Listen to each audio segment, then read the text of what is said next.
बिस्मिल्लाहिर्रहमानिर्रहीम। अस्सलाम वालेकुम नाज़रीन, आप देख रहे हैं दिला स्टार विद यासिर रशीद। नाज़रीन, इस वक्त पाकिस्तानी सियासत में कुछ हलचल मच चुकी है।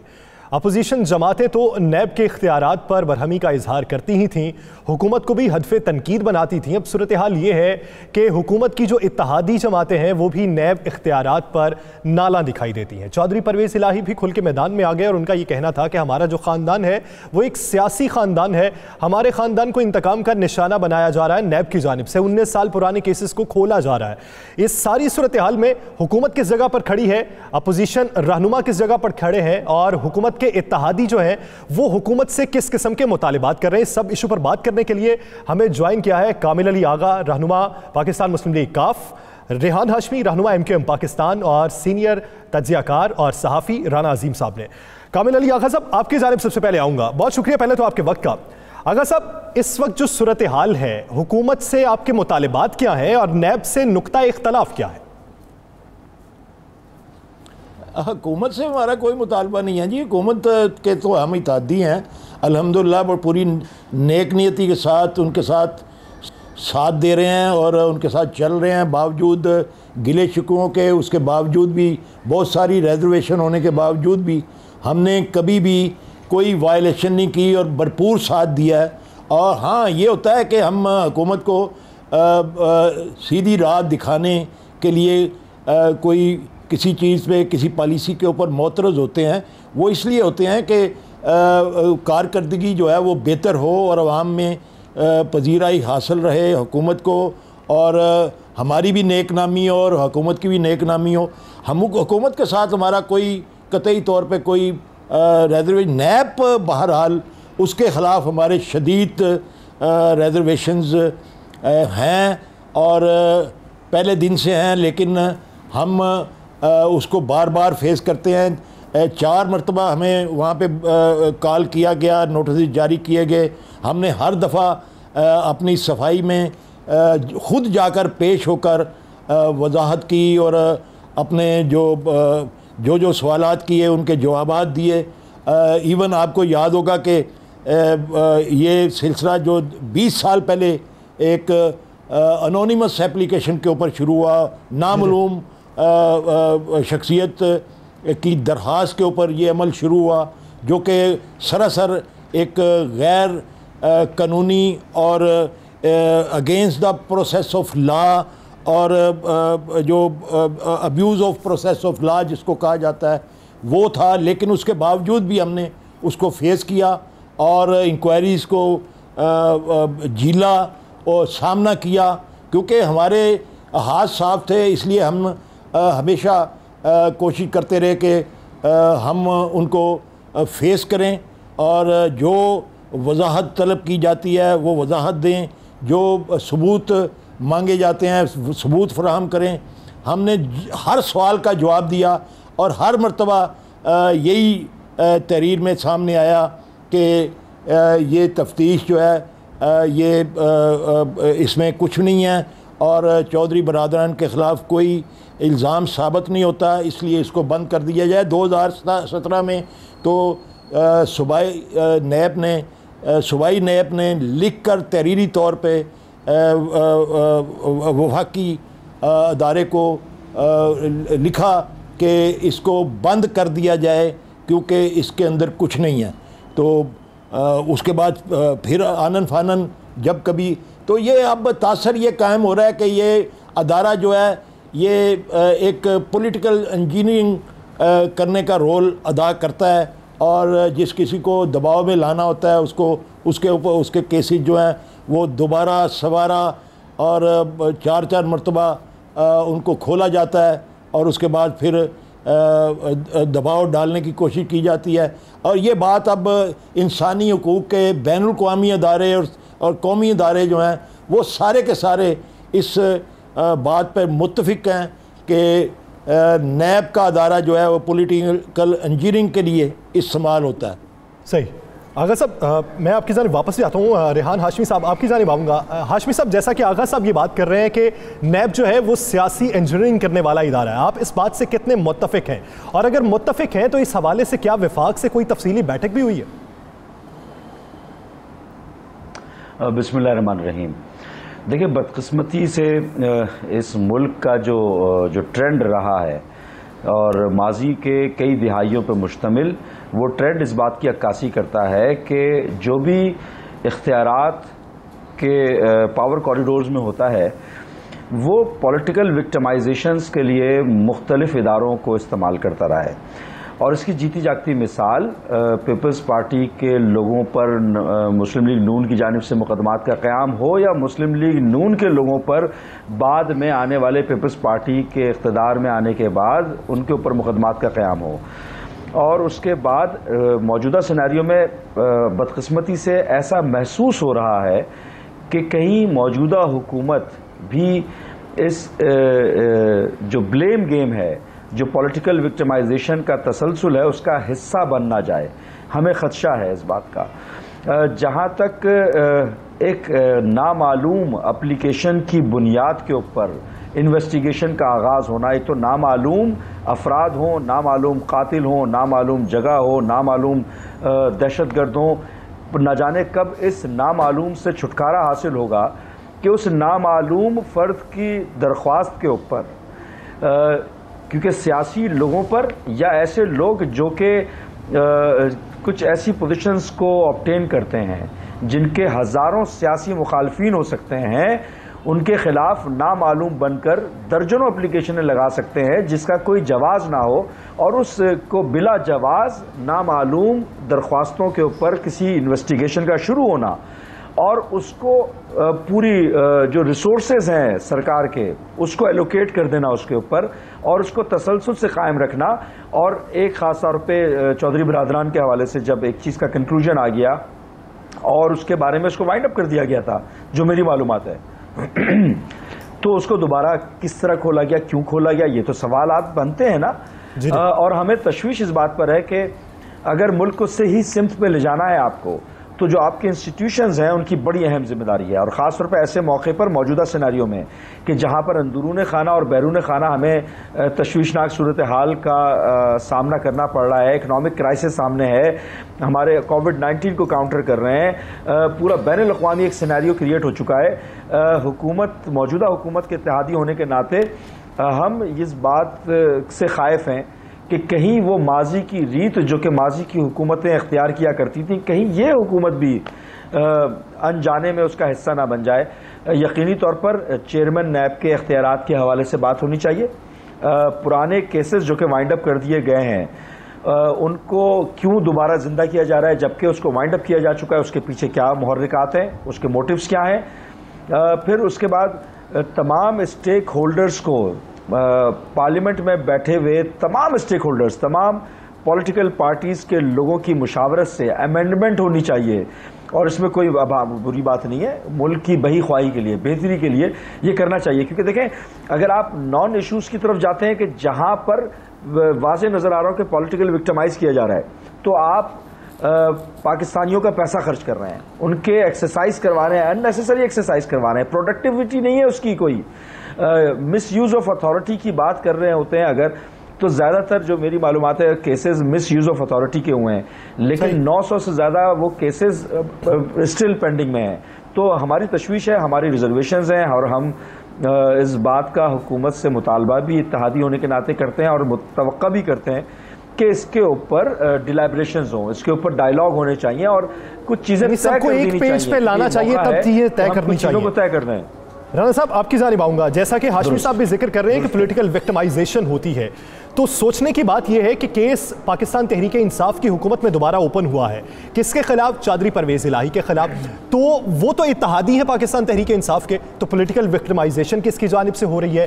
अगर ये PTI नहीं करवा रही तो फिर कौन करवा रहा? देखिए, ये बड़ी बड़ी तशवीश की बात है कि चौधरी परवेज इलाही और चौधरी शजात हुसैन, मुनस इलाही, मुझे याद है कि इनके खिलाफ जितनी सख्त कार्रवाई मियाँ नवाज शरीफ दौर में हुई, जितनी ज़मीन इनके लिए उस वक्त तंग हुई उतनी ज़मीन कभी तंग नहीं हुई। मोनस इलाही को गिरफ़्तार कर लिया गया, इनके कौन से कारोबार हैं जो बंद करने की कोशिश नहीं की गई? अगर उस वक्त इनके ख़िलाफ़ कोई चीज़ नहीं निकल सकी, अगर उस वक्त चौधरी परवेज़ इलाही, शजात हुसैन, मोनस इलाही सब बिल्कुल क्लियर हो गए थे, तो मुझे समझ नहीं आती कि इस वक्त में जब ये इत्तेहादी हैं और इत्तेहादी भी ऐसे कि अगर ये साइड पे हो जाए तो हुकूमत जो है वो बिल्कुल ख़त्म हो जाती है। उस वक्त में मैं नहीं समझता कि तहरीक इंसाफ कुछ करवा रही है, लेकिन ये ज़रूर है कि 19 साल पुराना केस खुलना नहीं। राणा साहब, अगर तहरीक इंसाफ ने कुछ करवा रही तो फिर करवा कौन रहा? यही तो देखिए, यही बात जो है वज़ीर-ए-आज़म पाकिस्तान को सोचनी होगी, ये तहरीक इंसाफ के कुछ लोगों को सोचनी होगी कि अगर 19 साल पुराना केस खुल रहा है, वो केस जिसमें कोई चीज़ नहीं है, तो 19 साल पुराना केस भी सिर्फ इनका ही खुल रहा है,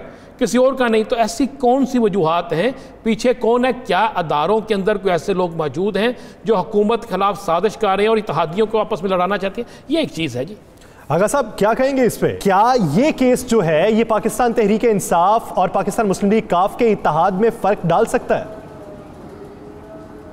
देखें, हमारी नीयत में कतई तौर पर कोई खलल नहीं है। हम नेक नीयति के साथ इनके इत्तेहादी हैं। हमने एक मुआदा किया हुआ है। हमारी अपनी जो दयानत है वो स्टेक पे है कि हम जिसके साथ मुआदा करते हैं उसको निभाते हैं। हम निभाने की पूरी कोशिश कर रहे हैं। हमें इस वक्त हम मोतरज़ हैं अदारे के ऊपर, नैब के अदारे के ऊपर, कि वो ये जो पॉलिटिकल इंजीनियरिंग वाला रवैया है जो कि मुल्की और गैर मुल्की बैनुल-अक़वामी अदारे भी इस बात का शुबा करते हैं कि नैब जो है वो पॉलिटिकल इंजीनियरिंग करता है। हम तो अपनी सफाइयाँ पेश कर कर के अपने, चूँकि हमारे हाथ साफ़ हैं, हम सुरखरू होते रहे हैं, उसके बावजूद ये 20 साल एक ही दरख्वास्त के ऊपर बार बार इंक्वायरियाँ और फिर उसका नतीजा ये आना कि ये बेबुनियाद इल्ज़ामात हैं, उसके बाद फिर अब एक मरतबा ज़िंदा करना। ये हमने तो अब फैसला किया है कि इस मुल्क की अदालतें आज़ाद हैं और हमें तवक्को है कि हमें अब अदालतों से इंसाफ लेना होगा, क्योंकि ये अदारे जो हैं, ये तो अदारा जो है ये एक ऐसा अदारा है कि जो नामालूम वजूहात की वजह से नामालूम दरख्वास्त के ऊपर जो है वो हमारा पीछा करता चला आ रहा है और 20 साल से उसको दोहराया चला जा रहा है। तो हमने तो अब एक उम्मीद लगाई है अदालत के ऊपर और अदालत के ऊपर अपना कज़िया जो है वो लेके जा रहे हैं। यानी आपने इस बार अदालत का दरवाज़ा खटखटाया है, इदारों के सर पर नहीं रहे। हाशमी साहब, आपकी जमात ने पहले भी बहुत से आपको तहफ़्फ़ुज़ात थे, आपने वफाक से उन तहफ़्फ़ुज़ात का इजहार भी किया, मुतालिबात भी कुछ रखे, कुछ मुतालिबात मान लिए गए, कुछ अभी तक फ़ाइलों की नज़र हो चुके हैं जिनमें फ़ंड्स का है, दीगर मुतालिबात हैं। आज आपने एक फिर मुतालिबा किया कि इन कवानीन को अक्सर नौ तामीर करने के लिए या इनमें तरमीम के लिए एक पेज पर बैठना होगा। क्या आपको उम्मीद है कि गुज़श्ता मुतालिबात की तरह यह भी मुतालिबा फ़ाइलों की नज़र हो जाएगा या इस पर कुछ अमल दरामद होगा? देखें, हम मुख्तलिफ़ औक़ात में जो उसके हमारी एक सियासी हक़ है हमारा, इलेक्शन जीतने के बाद इत्तेहाद कायम करते रहे मुख्तलिफ़ पॉलिटिकल पार्टी से, और वो इत्तेहाद किसी जमात से तवील रहा, किसी जमात से शॉर्ट टर्म रहा, और हमने चांसेस सबको दिए और उसमें कोर इश्यूज़ जो थे उसको आइडेंटिफाई करके हमने मुतालबात किए।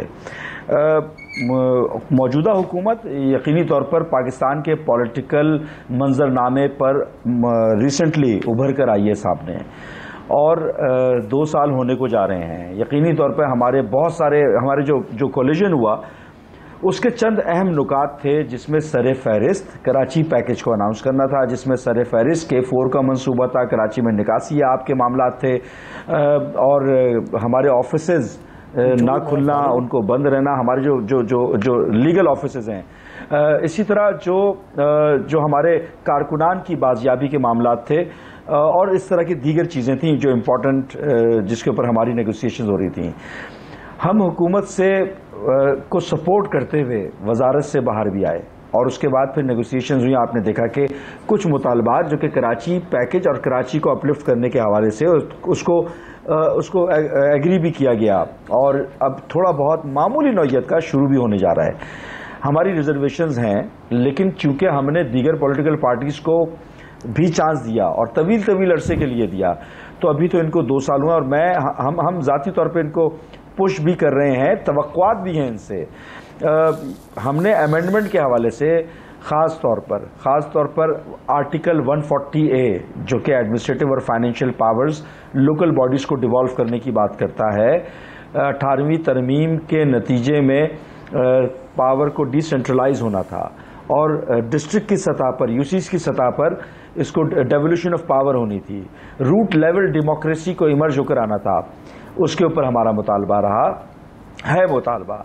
इसी तरह नैब तरामीम के हवाले से हमारा मुतालबा है कि तमाम स्टेक होल्डर्स को बैठाकर किया जाए और एक इदारा बेहतरी के लिए बनाया गया तो उससे बेहतरी इमर्ज होकर नजर आनी चाहिए, ना कि कंट्रोवर्शियल वो इदारा बनना चाहिए, क्योंकि इंस्टीट्यूशंस रियासत का एक एसेट होता है और उस एसेट को संभाल कर रखना, उसका मौसर इस्तेमाल करना रियासत की बड़ी जिम्मेदारी है। और वो लोग जो कि पार्लियामेंट में बैठे हुए हैं वो भी रिस्पॉन्सिबिलिटी होल्ड करते हैं कि वो मिसयूज ना हो जाए इदारे, इंस्टीट्यूशंस, उनकी जो अहमियत है, अफादियत है, सेंटिटी है, वो बरकरार रहे और वो प्रोडक्टिव आउटकम लेकर आए। कौम ने जिस मकसद के लिए उसको बनाया है, पार्लियामेंट ने जिस मकसद के लिए बनाया और जो वजूद है बुनियादी तौर पर जो रूह है उसकी, उसके मुताबिक काम करें।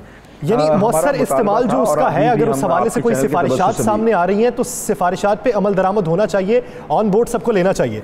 राना साहब, जैसा कि माजी में आप भी जानते हैं, बहुत सी अफवाहें फैलाई जाती रही बहुत सी अनासर के जानिब से कि MKM पाकिस्तान जो है वो PTI से अलग हो जाएगी, लेकिन ऐसा नहीं हुआ। फिर GDA के हवाले से होता रहा, फिर पाकिस्तान मुस्लिम लीग काफ के हवाले से होता रहा कि ये इत्तेहादी अलग हो जाएंगे, तहफ़्फ़ुज़ात हैं इन्हें, लेकिन ये सब के सब इत्तेहादी वहीं पर मौजूद रहे। लेकिन अब ऐसा इशू है जिसपे इत्तेहादियों को भी तहफ़्फ़ुज़ात हैं, पाकिस्तान तहरीक इंसाफ के बहुत से रहनुमाओं को भी तहफ़्फ़ुज़ात हैं, अपोजिशन जमातों को भी हैं, तो क्या इस मसले पे तमाम जमातें मिल बैठेंगी? क्या कानून साजी के लिए आने वाले वक्त में कोई हिकमत अमली तरतीब दी जा रही? मेरी इत्तला के मुताबिक इस नैब के हवाले से, नैब कवानीन के हवाले से सारी जमातें काफ़ी हद तक मुत्तफ़िक़ हो चुकी हैं। अच्छा। और इनके काफ़ी हद तक जो इनकी तजावीज़ थी उसको उसमें शामिल किया जा चुका है। बाकी कुछ तजावीज़ हैं जिनको शामिल किया जाएगा और ये सारे इस पर राज़ी हो जाएंगे। मैं सिर्फ एक छोटा सा सवाल 1 मिनट में चाहूँगा कि कामिल अली आगा साहब इसका जवाब दे दें। आगा साहब सिर्फ इतना बता दें, आपने कहा कि ये नैब जो है इंतकामी कार्रवाई कर रहा है, क्या मियाँ नवाज शरीफ के ख़िलाफ़ भी इंतकामी कार्रवाई हुई है? देखें, जब कभी भी हमने ये देखा कि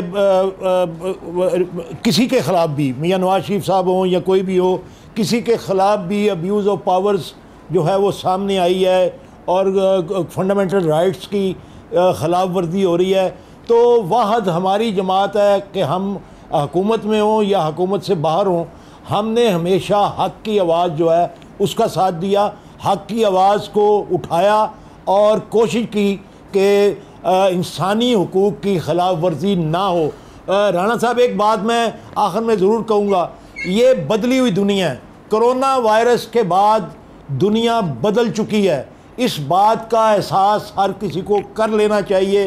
ये यकजहती का टाइम है, ये नेक नियति का टाइम है, ये दबाव का टाइम नहीं है, ये मुनाफकत का टाइम नहीं है। ये अब वक़्त आ गया है कि हम मुल्क के मुफाद के अंदर मिल के बैठें और मिल बैठ के नेक नियति के साथ वो फ़ैसले करें जो मुल्क और कौम के मुफाद में हो। हमें अब सियासत की वो रवश जो मुनाफकत और दबाव डालने वाली रवश होती है उसको तर्क करना होगा, मुफाद की सियासत को बालाए ताक रखना होगा और मुल्क के और अवाम के मुफाद में फ़ैसले करने होंगे।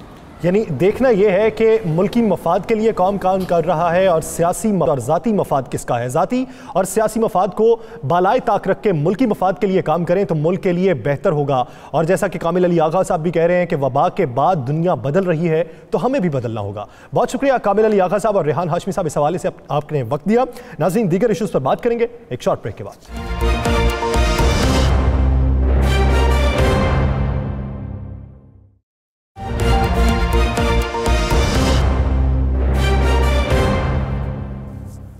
Welcome back. नाज़रीन, बात करेंगे कोरोना वायरस के हवाले से आलमी पाबंदियों की, जिसमें बहुत से लोगों को वतन वापसी के लिए मुश्किलात का सामना है। बहुत से तारकीन वतन ऐसे हैं जो दीगर ममालिक में मुकीम हैं और उन्हें पाकिस्तान वापस आने के लिए या तो फ़्लाइट्स मुयसर नहीं हैं या फिर उनके पास राशन ख़त्म हो चुका है। इस हवाले से पाकिस्तानी हुकूमत इक़दाम तो भरपूर कर रही है। जुज़वी फ़्लाइट ऑपरेशन भी कहीं कहीं पर बहाल किया जा रहा है। मखसूस फ़्लाइटें जिनके ज़रिए इन पाकिस्तानियों को वापस लाने की कोशिशें भी की जा रही हैं। इसी बारे में बात करने के लिए सदर Pakistan business council Dubai Mohammad Iqbal Dawood साहब ने हमें ज्वाइन ज्वाइन किया है। इकबाल दाऊद साहब, बहुत शुक्रिया आपके वक्त का। इकबाल साहब, ये बताइएगा कि इस वक्त मुश्किलात क्या हैं जो दुबई में मुकीम पाकिस्तानी हैं, और उनके हवाले से पाकिस्तानी हुकूमत जो इकदामात कर रही है आपके नज़दीक वो किस हद तक तसल्ली बख्श है? भाई, मुश्किलात तो आप जानते हैं कि बेइंतहा है, और यहाँ पर तकरीबन 30,000 के करीब लोग हैं जो कि वापस जाना चाहते हैं, जिसमें से कुछ जॉबलेस हैं, कुछ घूमने आए हुए थे, कुछ ओल्ड पर्सनैलिटीज़ हैं, कुछ डेस्टिट्यूट्स हैं। लेकिन हुकूमत पाकिस्तान जो परवाज़ अलाउ कर रही है उसमें बहुत मुश्किल अब तक 2,000-2,500 आदमी जा सकते हैं। अब जहाँ तक ताल्लुक़ है यहाँ की कौंसुलेट का, तो ये अपने आप में तो बहुत कुछ मेहनत कर रहे हैं। राशन की फराहमी हो गई, मुफ्त टिकट के लिए पाकिस्तान बिजनेस काउंसिल और दीगर मुखैर हज़रात जो हैं वो भी भरपूर सपोर्ट कर रहे हैं, और पाकिस्तानी कौंसल जनरल और दूसरे सफारत खाने के अमले के साथ कॉन्स्टेंटली टच में है।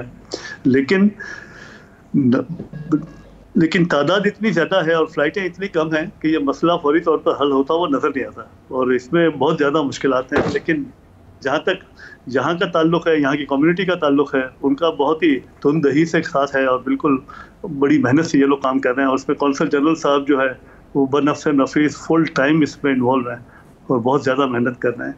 तो उनकी मेहनत पे तो शक नहीं किया जा सकता, लेकिन वसाइल जो हैं गवर्नमेंट के वो चौके महदूद हैं, तो इसलिए वो यहाँ की कम्युनिटी के साथ, बिजनेस कम्युनिटी के साथ, दीगर लोगों के साथ फुल ताउन में है, और इंशाअल्लाह मिलके हम इस मुसीबत का मुकाबला कर रहे हैं और इंशाअल्लाह करेंगे।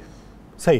राना साहब, ये जैसा कि इकबाल दाऊद साहब भी जिक्र कर रहे हैं कि मुश्किलात तो हैं, वसाइल कम हैं, हमें इस मुश्किल से निकलने के लिए कुछ वक्त इंतज़ार करना पड़ेगा, लेकिन पाकिस्तानी हुकूमत इन पाकिस्तानियों की वापसी के लिए या इनकी इमदाद के लिए क्या इक़दाम कर रही है? देखिए, पाकिस्तान की हुकूमत जो है, मैं समझता हूँ कि ये एक ऐसी आफत है जिसमें पूरी दुनिया जो है इसकी लपेट में है। पाकिस्तानी हुकूमत ने जहाँ तक मुमकिन हो सका मेरी इत्तला के मुताबिक वहाँ किया, पाकिस्तानी हुकूमत ने भी किया, और पाकिस्तान की बिज़नेस कम्यूनिटी ने भी वहाँ पर कम अज़ कम मुत्तहिदा अरब अमारात के अंदर बहुत से पाकिस्तानियों की मदद की है। उनको राशन, उनको पैसे, उनके लिए ऐसे असबाब पैदा किए हैं कि कम अज़ कम वो रात को भूखे ना सो सकें। और हुकूमत पाकिस्तान जो है, और ख़ासकर जो हमारे ओवरसीज़ को देखते हैं, वो तो मुकम्मल तौर पर इनके साथ राब्तों में है। और आज भी मेरी इत्तला के मुताबिक एक इनकी स्काइप पे मीटिंग हुई, और उन स्काइप पे मीटिंग में जुल्फ़ी बुहारी ने इन्हें जो कुछ हो सकता था इनके लिए किया। ये सब कुछ हो रहा है। अब असल मामला देखने वाला ये होगा कि, बल्कि मैं इनसे चाहूँगा कि मोहम्मद इकबाल साहब जो है इस पर भी थोड़ा सा हमें बताएं, क्योंकि पाकिस्तान की बिज़नेस कम्यूनिटी का जो हब है ना वो दुबई है,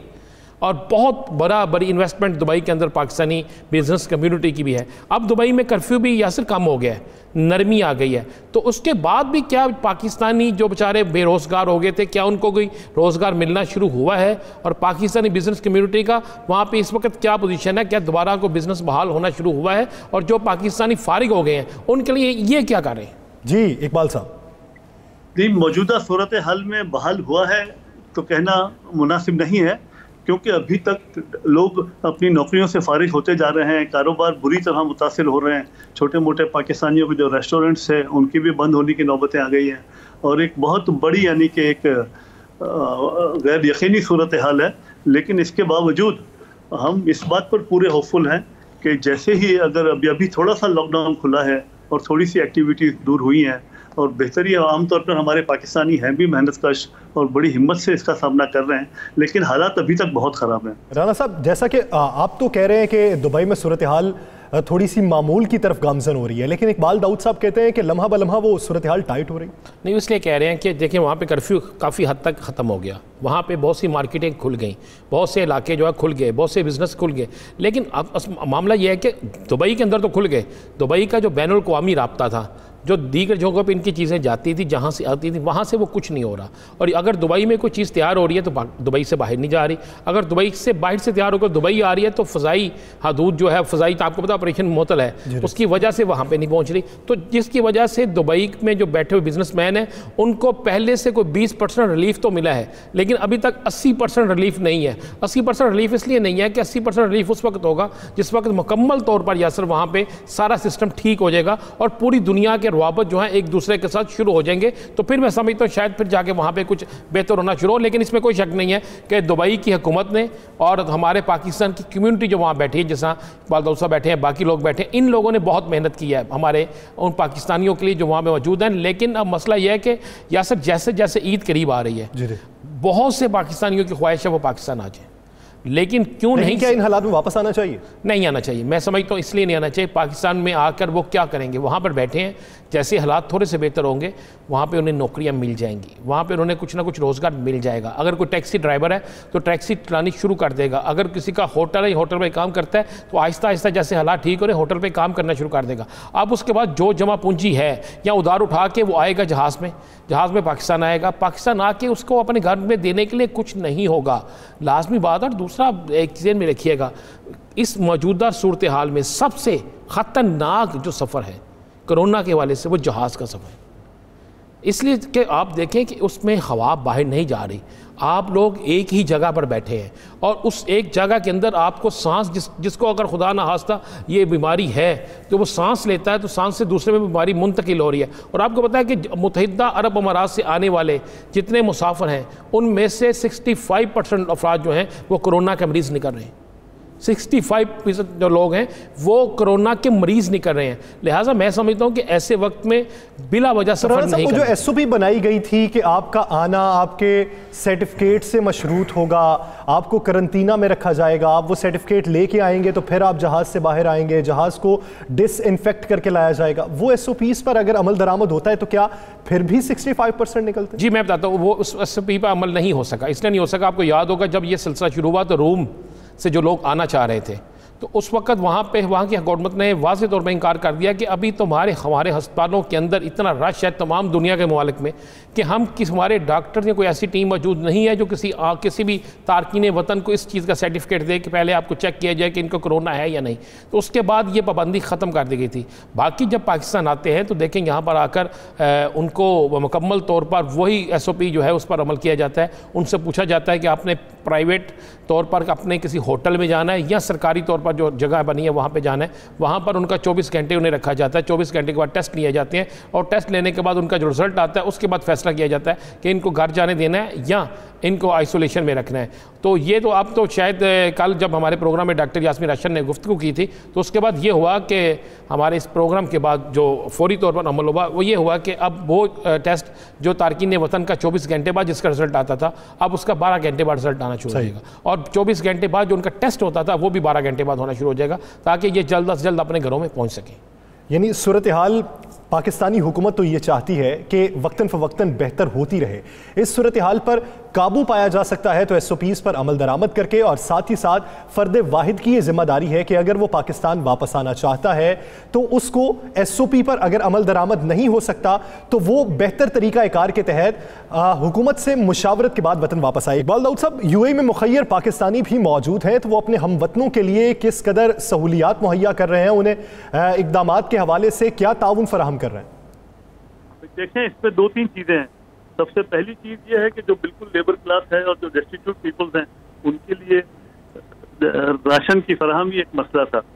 तो उसमें पाकिस्तान एसोसिएशन दुबई, हमारी एक वर्ल्ड मेमन ऑर्गेनाइजेशन और पाकिस्तान बिजनेस काउंसिल सिफारत खाने से मिलकर उनको कैश की सूरत में, मेडिसिन की सूरत में, टिकटों की सूरत में मुसलसल मदद कर रही है। और आखिरी बार हमारी जब काउंसिल जनरल से मुलाकात हुई थी तो उन्होंने हमसे कहा था कि मजीद जो डेस्टिट्यूट होंगे, जो टिकट पे नहीं कर सकेंगे, वो उसके बारे में हमें बताएंगे, तो वो भी इंशाल्लाह हम उन्हें प्रोवाइड करेंगे। तो जहाँ जिसकी जो कैपेसिटी है और जिसका जो चैनल है वो भरपूर तरीके से मदद कर रहा है। ये और बात है कि तादाद बहुत ज़्यादा है और बहुत दूर दराज हो तो शायद कुछ लोग महरूम हों, लेकिन उन्हें भी चाहिए कि अगर वो पाकिस्तान एसोसिएशन, बिजनेस काउंसिल या कॉन्सुलेट किसी से भी रब्ता करेंगे तो अल्लाह ने चाहा तो उनके दर पे, मतलब उनके घर पे उनको अनाज भी पहुँचाया जाएगा, टिकटें भी फराहम की जाएंगी। और अभी तो मसला ये है कि टिकट के पैसे भी लोगों के पास हैं लेकिन वो हज़ारों की तादाद में है और गवर्नमेंट ऑफ पाकिस्तान जो सीटें प्रोवाइड कर रही है वो उनकी 10% हैं। तो इस वक्त सबसे बड़ा इशू ये है कि गवर्नमेंट ऑफ पाकिस्तान वहाँ आइसोलेशन के सेंस में या उसके सेंस में तैयार जितनी है उतने वो आदमी अलाउ करती है, जबकि यहाँ तादाद बहुत ज़्यादा है।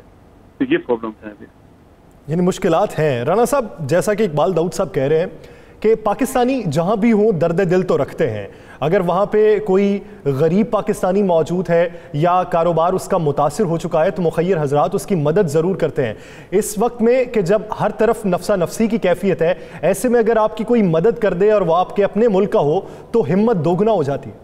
बिल्कुल इसी तरह है जी, बिल्कुल इसी तरह होता है। इसी वक्त में अब ज़रूरत होती है अपनों की, और जिस तरह ये बता रहे हैं कि हम कर रहे हैं, तो हम समझते हैं कि इसी तरह मुत्तहिदा अरब अमारात के अंदर जितने भी पाकिस्तानी मौजूद हैं बिजनेसमैन, उनको भी इसमें बढ़ चढ़ के हिस्सा लेना चाहिए। और इसके साथ साथ वहाँ पर जो दुबई की हुकूमत है, अबूधाबी हुकूमत है, ये पाकिस्तान के साथ इनका एक ख़ास रिश्ता है, और वहाँ पर ऐसे लोग मौजूद हैं, जैसे मेरे नोटिस में है सुहेल अल ज़रूनी है, वो बहुत ज़्यादा पाकिस्तान के साथ करते हैं, और अब भी उन्होंने किया है। वो बेशक वो दुबई से तल्लक रखते हैं और शाही ख़ानदान से हैं, तो सुहेल अल ज़रूनी भी करते हैं, बाकी लोग भी करते हैं, तो इसी तरह मिलके करें। और दुबई हुकूमत जो है, अबूधाबी हुकूमत जो है, मुत्तहिदा अरब अमारात, ये पाकिस्तान के साथ इनका एक बड़ा करीबी रिश्ता है, और मुझे यकीन है कि इस करीबी रिश्ते को देखते हुए इंशाल्लाह पाकिस्तानियों की मदद होगी। हम यही कहेंगे 92 की तरफ से कि इकबाल साहब, आप भी और वहाँ पे जितने लोग मौजूद हैं, कि अगर आपके बिज़नेस में जो पाकिस्तानी थे और अगर वो बेरोज़गार हो गए हैं, तो उन्हें दोबारा रोज़गार पे रखा जाए, ताकि ओवरसीज़ पाकिस्तानी जो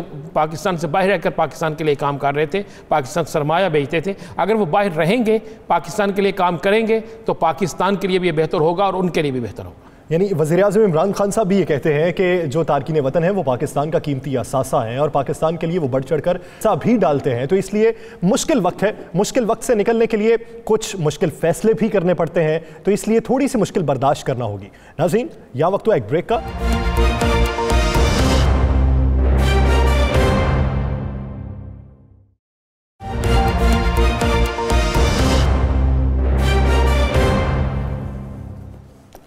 वेलकम बैक नाज़रीन, इन दिनों एक ड्रामा सीरियल के बहुत चर्चे हैं।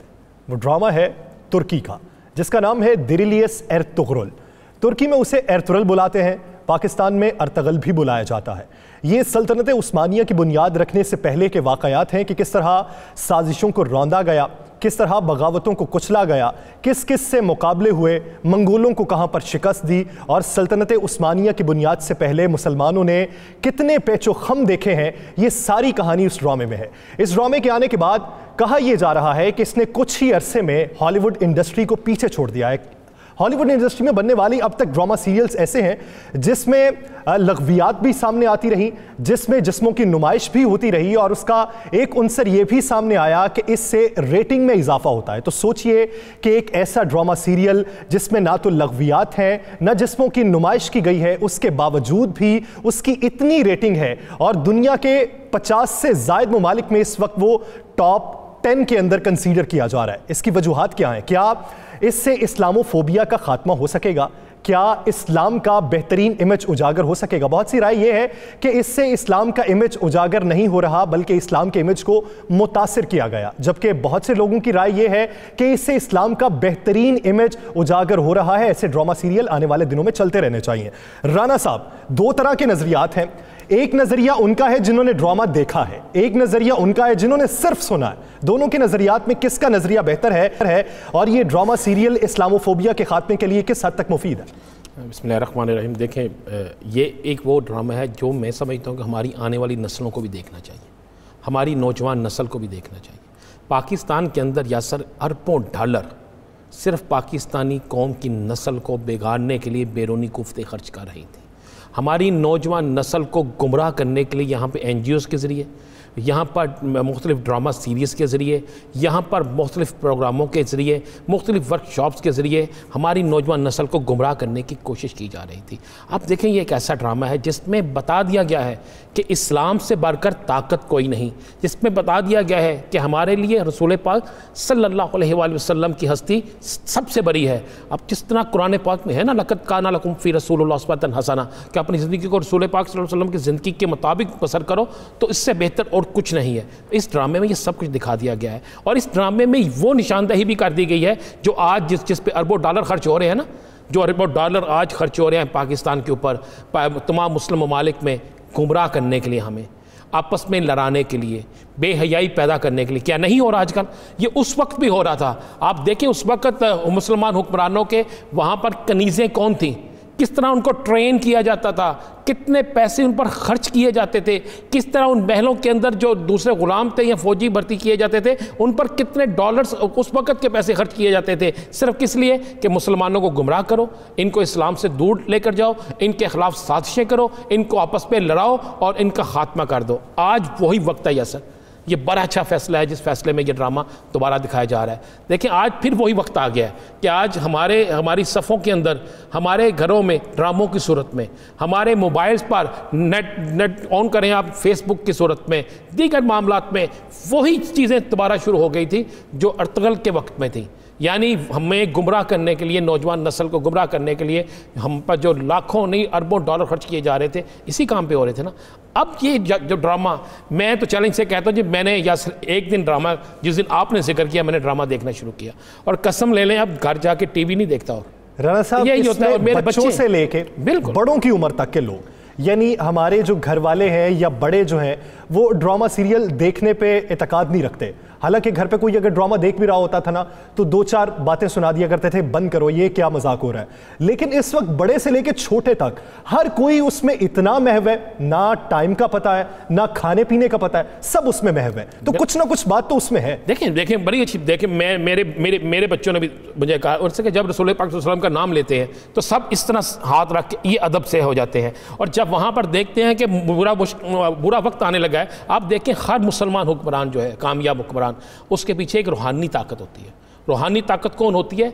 वो ताकत जिसे अल्लाह ने जिसकी ड्यूटी मुतय्यन की होती है।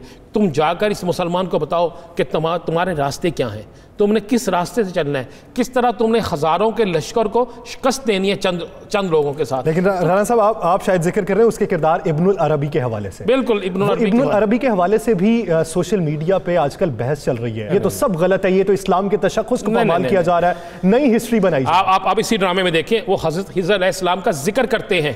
गलत कह रहे हैं ना, जो उलमा किराम कह रहे हैं वो गलत कह रहे हैं। आप इस ड्रामे में देखें, वो इस ड्रामे की आप 35वीं किस्त है कि जब वो अर्तुगरुल बड़ा परेशान होता है, तो आप याद करें कि वो हम अरबी जो हैं वो आके क्या करते हैं, वो आपको उससे मिसाल देते हैं कि हज़रत हिज़र अलैहिस्सलाम की, कि उनके ऊपर जब वक्त आया वो आब शफा वाला, वो सारा वाक़या जब उन्हें सुनाते हैं। और ये क्यों, ये मुझे नहीं समझ आती। हमारे उलमा कराम, अगर हमें पहले दिन से, मैं माज़रत से कह रहा हूँ, सारे उलमा कराम नहीं, चंद उलमा कराम जो सोशल मीडिया पर बड़े मुतहरक हैं, मैं उनसे दरख्वास्त करूँगा कि ये इस्लाम की एक तारीख़ है, इसमें ये वह ड्रामा है जिसे आप फैमिली के साथ बैठकर देख सकते हैं। ये वह ड्रामा है जो इस वक्त में हमें उन कुव्वतों से निजात दिला सकता है जो हमारी नौजवान नस्ल को इस्लाम से, माँ बाप के रिश्ते से, माँ बाप के रिश्ते के तकद्दुस से दूर कर रहे थे। ये वो ड्रामा है। राणा साहब, एक छोटी सी और बात, एक एप्लीकेशन है, उसके ऊपर मूवीज़ पड़ी होती हैं, तो उसके ऊपर अगर आप पहले कुछ अरसे पहले जाके देखें तो सब हॉलीवुड के जो ड्रामा सीरीज़ थे वो टॉप 10 में आते थे।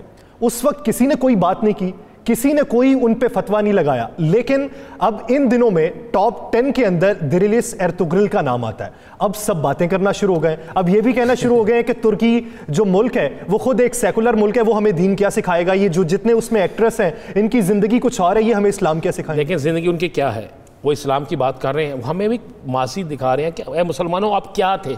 आपको पता है इस ड्रामे को इंडिया के अंदर बैन कर दिया गया। इंडिया के अंदर अगर किसी का मोबाइल पकड़े और उसके मोबाइल पे इस ड्रामे की कोई पिक्चर भी हो तो उसको सजा दी जाती है। आपको पता है कि कुछ इस्लामी ममालिक के अंदर जो बराए नाम इस्लामी ममालिक रह गए हैं, इस ड्रामे पर पाबंदी लगा दी गई। क्यों लगा दी गई? ये ड्रामा एक तारीख़ है।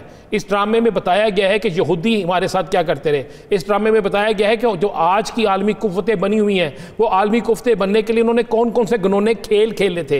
इस ड्रामे में बताया गया है कि मुसलमानों की तकसीम किस तरह की गई। इस ड्रामे में बताया गया है कि अगर मुसलमान सच्चा मुसलमान है और रसूल पाक सल्लल्लाहु अलैहि वसल्लम की तालीमात पर अमल करता है तो उसके आगे दुनिया की कोई ताकत नहीं खड़ी हो सकती। इसमें बताया गया है कि शहीदों को सलूट किस तरह करना है। इसमें बताया गया है कि वालिदैन का अदब क्या है। इसमें बताया गया है कि हालत जंग में हो, जो भी हो, जब नमाज का वक्त है तो नमाज अदा करो। ये चीज़ें हैं ना, ये जो अब तनकीदें हो रही हैं ना, आप कह रहे हैं यूट्यूब पे ड्रामा इस पे रखा, इस पे हो गया। भाई लाखों अरबों डॉलर जो है ना, अरबों डॉलर वो ज़ाया हो गए हैं क्योंकि अब लोग देखना शुरू हो गए हैं। हमें जब अपनी तारीख़ का पता लगना शुरू हो जाएगा, जब हमारे बच्चों को ये इल्म होगा कि एक मुसलमान क्या ताकत थी, मुसलमान किस तरह आगे बढ़े, किस तरह सल्तनतें मुसलमानों ने पूरी दुनिया में राज किया। आप मुझे बताएं, यही ख़ानदान था ना, यही कबीला निकला जिसने जाके मस्जिद नबवी की तामीर की। अब यही कबीला निकला जिसने जाकर आगे सल्तनत उस्मानिया जब आई तो हरम पाक की तामीर हुई। यही निकला जाके कौन कौन सी हमारी मुक़द्दस इबादत गाहें हैं जिनकी तामीर इन्होंने नहीं की। मामला ये नहीं कि तुर्क कौन था या कौन था, हम ये तो एक तारीख़ दिखाई जा रही है कि मुसलमानों उठो, आज चूँकि वक्त वही है। यासर मैं फिर कह रहा हूँ, आज फिर वही वक्त है कि हमें मुत्तहिद होने का वक्त है, यानी सोशल मीडिया के जरिए जो हमें गुमराह किया जा रहा है ना, उसी वक्त तरह पहले गुमराह किया जाता था औरतों के जरिए, दीगर मसाइल के जरिए, वही सिलसिला अब शुरू हुआ था। लेकिन अल्हम्दुलिल्लाह मुझे यकीन है कि इंशाअल्लाह, यानी इख्तलाफ राय रखना है तो कम से कम ड्रामा देख के इख्तलाफ राय रखिए, औकात पे बात कीजिए, सुनी सुनाई बातों पे इख्तलाफ मत रखिए। नाज़रीन, मकबूजा कश्मीर की सूरत हाल पे बात करेंगे। वहाँ पे पिछले कुछ दिनों झड़पें होती रहीं भारतीय फ़ौज की हुर्रियत कमांडर्स के साथ, तो उस दौरान भारतीय फ़ौज के कई एहलकार हलाक हो गए। भारतीय फ़ौज के जो सिपाही हलाक हुए, इनकी जो लाशें हैं वो ताबूतों में वापस भेजने की बजाय गत्ते के डिब्बों में वापस भेजी जा रही हैं। मामला क्या है? इसकी वजह से खौफ भी फैल चुका है और खौफ के साथ साथ अब बददिली भी फैलने लगी है, क्योंकि 13,000 फौजी ऐसे हैं जो बगैर दरखास्तों के घरों को वापस छुट्टियों पर रवाना हो चुके हैं। राणा साहब, क्या खौफ की वजह से ये गत्ते के डिब्बों में भेजी जा रही हैं वापस, या फिर अपने मीडिया से बचने के लिए ये तमाम तर इक़दाम किए जा रहे हैं? देखिए, ना मीडिया से बचने के लिए ना खौफ से। हो क्या रहा है कि वहाँ पर पहले दिन से ही आप देखें कि मकबूजा कश्मीर समेत पूरे भारत की फ़ौज के अंदर बहुत सी वीडियोस आपके सामने आई कि जब इनके बॉर्डर पर सिक्योरिटी के फ़राइज़ अंजाम देने वाले फ़ौजियों ने कहा जी हमें खाने के लिए जो दाल दी जाती है उसमें सिवाय मिर्चों के कुछ नहीं होता, दाल नहीं होती। उन्होंने रोटियां भी दिखाई, याद होगा आपको, बड़ा सोशल मीडिया पे चलता रहा। उसके बाद पाकिस्तानी फ़ौजियों ने भी दिखाया कि हमें सब बेहतरीन मिलता है। और एक हुआ क्या कि आप कश्मीर के अंदर, मकबूजा कश्मीर के अंदर, चूँकि मकबूजा कश्मीर में नौजवानों ने, मुजाहिदीन हुर्रियत पसंद जो हैं, उनका सब्र का पैमाना लबरेज़ हो चुका है। वो बाहर निकल आए, उन्होंने बाकायदा अपने साथियों का बदला लेने के लिए भारतीय फ़ौजियों पर हमले शुरू किए। भारतीय फ़ौजियों के साथ हमलों में काफ़ी फ़ौजी अफसरान और भारतीय फ़ौजी जहन्नम वसल हुए। उसमें से बहुत से ऐसे हैं जिनके हवाले से तो मीडिया को बताया ही नहीं गया, मगर बहुत से ऐसे हैं जिनके हवाले से पिछले कई रोज़ से आप ज़रा भारतीय मीडिया देखें तो चीखों पुकार है। हाँ, और उसको किसी न किसी तरीके से पाकिस्तान के साथ जोड़ने की कोशिश करते हैं। पाकिस्तान ने हमेशा अखलाकी तौर पर, नज़रियाती तौर पर कश्मीरी मुजाहिदीन की सपोर्ट की है, क्योंकि वो एक आज़ादी की जंग लड़ रहे हैं और हम सब उनकी सपोर्ट करते हैं। अब हुआ क्या कि पिछले दिनों जो इनके 3 अफसरान भारतीय फ़ौज के और साथ काफ़ी भारतीय फ़ौजी मुजाहिदीन के साथ झड़पों में अपनी ज़िंदगी की बाजी हार गए, जहन्नम वसल हो गए, तो उनमें से जब उनकी लाशें भारत भेजने के लिए काम शुरू हुआ तो हुआ क्या कि 3 भारतीय अफसरान की जो लाशें थीं उनको तो यासर उन्होंने ताबूत में रख के फ़ज़ाई जो उनकी जहाँ से भेजने थे वहाँ पे भेज दिया। और उसके बाद जो भारतीय फ़ौजी थे उनकी लाशें, अगर हमारा ये हम दिखा रहे हैं, हमारे चैनल पे नज़र आ रहा है, ये गत्ते के डब्बे हैं, गत्ते के डब्बे। उन गत्ते के डब्बों में फ्रिज के ऊपर डब्बे इस्तेमाल होते हैं, जो दूसरे डब्बे इस्तेमाल होते हैं, उन गत्ते के डब्बों के अंदर उनकी लाशें लेकर जा रहे हैं। जब ये और लेकर किस तरह जा रहे हैं, ये लाशें उन्होंने एयरबेस के बाहर रख दी। जब वहाँ पर ड्यूटी देने वाले फ़ौजी, भारतीय फ़ौजियों ने यह देखा तो ये एक शोर मच गया।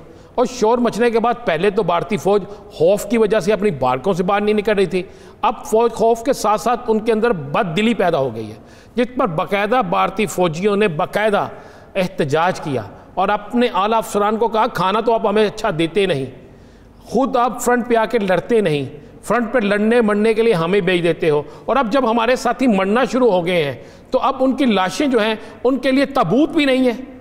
यानी भारतीय फ़ौज के अंदर ये पोजीशन है कि अगर अफसर जो है वो मरता है तो उसको ताबूत में, अगर कोई फौजी मरता है तो उसकी लाश गत्ते के डब्बे में। आप तो लाश को गौर से देखें ना कि जानवरों को इस तरह फेंकते हैं, तो उन्होंने जानवरों की तरह उनकी लाशों को रखा हुआ है। इस पर भारतीय फ़ौज जो है वो इंतहाई उसके अंदर बददिली पैदा हो चुकी है।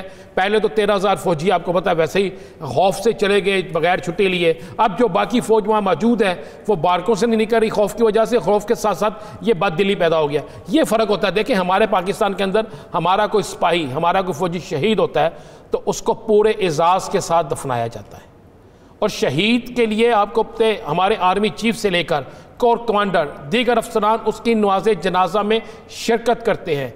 जो नमाज जनाजा में शिरकत ना कर सके उनके घर जाके अफसोस किया जाता है, उनकी फैमिली को पूरी ज़िंदगी जब तक वो होते हैं उसको सपोर्ट किया जाता है, और एक शहीद का एजाज़ होता है। आप देखें किस तरीके से उनको बाकायदा सलामी दी जाती है हमारे पाकिस्तान साहब। मकबूजा कश्मीर की ताज़ा तरीन सूरत हाल क्या है? तला तो ये भी है कि बुरहान वानी की शहादत के बाद जैसी लहर चली थी वैसी लहर अब भी चलने वाली? जी चल चुकी है, चलने वाली नहीं, चल चुकी है। आपने देखे इन्होंने पिछले दिनों जो 2 नौजवान शहीद किए हैं, जिनमें से एक बुरहान वानी की तरह ही था, और उसके बाद अब कहा जाता है कि बुरहान वानी के बाद कमांडर वो था। बिल्कुल वही कमांडर था। और उसके बाद मेरे पास वो किसी तरह से वीडियो भी आई है जिस तरह इन्होंने उन पर हमला किया और पीछे से वार किया और जो कुछ वहाँ पे किया गया, तो अब वहाँ पर तहरीक इस कदर तेज़ हो चुकी है कि आपकी मेरी सोच से कई गुना ज़्यादा। कोई एक दिन ऐसा नहीं कि भारतीय फ़ौज के कर्फ्यू के बावजूद, भारतीय फ़ौज की सख्ती के बावजूद हर गली मोहल्ले से कश्मीर बनेगा पाकिस्तान के नारे लग रहे हैं। भारतीय फ़ौजियों निकल जाओ, कश्मीर हमारा है, इसके नारे लग रहे हैं।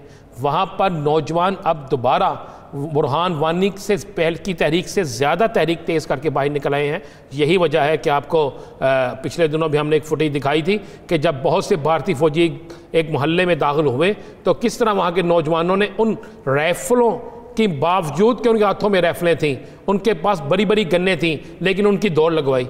ये हमने दिखाया था। और अब इनके साथ ये हो रहा है कि इनके फ़ौजी मर रहे हैं, उनकी लाशें कई कई घंटे पड़ी रहती हैं, उसके बाद उनकी लाशों को उठाते हैं, ये उठाने के बाद उनको गत्तों के डब्बों में रखते हैं, जिस तरह किसी जानवर को बनने के बाद लेकर जाते हैं। ये तो वहाँ पे आलम हो चुका है और कश्मीर की आज़ादी की तहरीक तेज़ हो गई है और इंशाल्लाह जल्द तहरीक जो है वो अपनी मंजिल तक पहुँचे। हम उम्मीद करते हैं और दुआ करते हैं ये एक दिन का सूरज तुलू होगा जिसकी किरणें अमन व आश्ती को लेकर मकबूजा कश्मीर में उतरेंगी और उस दिन ये जुल्म के सारे बादल छट जाएंगे। नाज़रीन, द लास्ट आवर से मुझे दीजिए इजाज़त। अल्लाह निगहबान।